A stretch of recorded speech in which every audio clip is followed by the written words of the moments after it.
Assalamualaikum warahmatullahi wabarakatuh.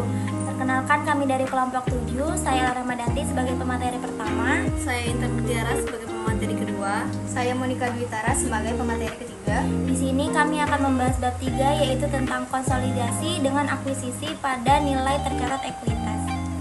Baik, langsung saja kita membahas yang pertama, yaitu karakteristik konsolidasi dengan akuisisi pada nilai tercatat. Nah, yang pertama ada prosedur konsolidasi. Jadi berdasarkan PSAK 65, laporan keuangan konsolidasi, bahwa investor itu mengendalikan investe ketika investor terekspos atau memiliki hak atas imbal hasil variabel dan keterlibatannya dengan investe, dan memiliki kemampuan untuk mempengaruhi imbal hasil tersebut melalui kekuasaannya atas investe. Nah, selanjutnya yaitu prosedur laporan keuangan konsolidasi menurut PSAK 65. Jadi yang pertama ada menggabungkan aset, liabilitas, ekuitas, penghasilan, beban dan arus kas sejenis dari entitas induk dengan entitas anaknya.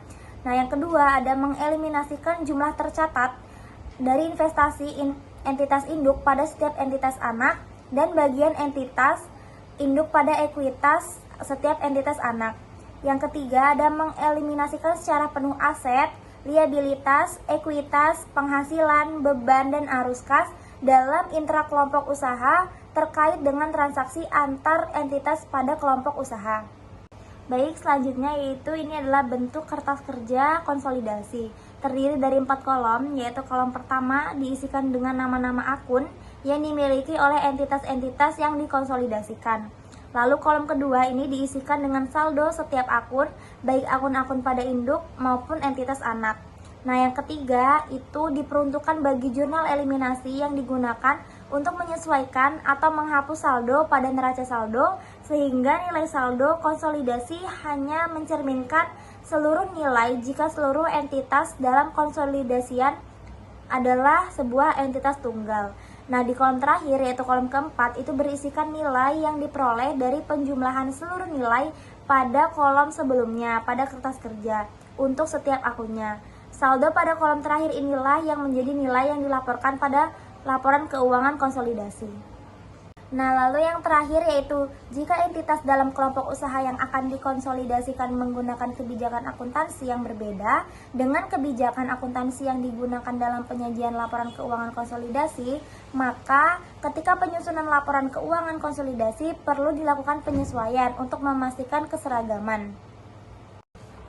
Oke, jadi di sini saya akan melanjutkan materi dari alat tadi. Selanjutnya yaitu jurnal eliminasi digunakan untuk menyesuaikan saldo di setiap akun yang terdapat pada setiap entitas yang akan dikonsolidasikan, sehingga dapat mencerminkan saldo yang seharusnya ketika seluruh entitas yang dikonsolidasikan dianggap sebagai sebuah entitas tunggal. Baik, materi selanjutnya yaitu tentang akuisisi dengan kepemilikan penuh. Konsolidasi sesaat setelah akuisisi yaitu seluruh kepemilikan entitas anak pada PSAK 65 menyatakan bahwa entitas induk mengonsolidasikan entitas anak dari tanggal diperolehnya pengenalian sampai dengan tanggal hilangnya pengenalian entitas induk atas entitas anak tersebut. Selanjutnya, entitas pada periode setelah terjadinya akuisisi, proses konsolidasi setelah terjadinya akuisisi akan dilakukan untuk mengonsolidasikan laporan-laporan keuangan yang disajikan oleh masing-masing entitas dalam satu kelompok usaha. Baik, selanjutnya yaitu laporan laba rugi konsolidasi. Dalam laporan ini hanya terdapat pendapatan dan beban yang diperoleh dari transaksi dengan pihak dan afiliasi saja yang akan disajikan dalam laba rugi konsolidasian. Perhitungan laba rugi neto konsolidasi dilakukan dengan menjumlahkan bagian laba atas entitas anak ditambah dengan porsi kepemilikan entitas induk atas laba entitas anak dan disajikan dengan segala penghapusan diferensial atau penurunan nilai goodwill. Selanjutnya, semua pendapatan yang berasal dari investasi pada entitas anak harus dieliminasikan. Bila tidak terdapat komponen-komponen khusus, maka dalam kepemilikan sepenuhnya oleh entitas induk, seharusnya laba rugi neto konsolidasian akan sama dengan laba rugi neto milik entitas induk. Baiklah, selanjutnya yaitu tentang konsolidasi dengan akuisisi pada nilai tercatat ekuitas, yaitu saldo laba konsolidasian merupakan bagian laba yang tidak didistribusikan kepada pemilik entitas. Dalam hal kombinasi bisnis adalah pemegang saham entitas induk. Saldo laba konsolidasian diperoleh dengan menjumlahkan seluruh laba pada awal periode ditambah atau dikurangi dengan laba rugi neto konsolidasian serta dikurangi dengan dividen konsolidasian.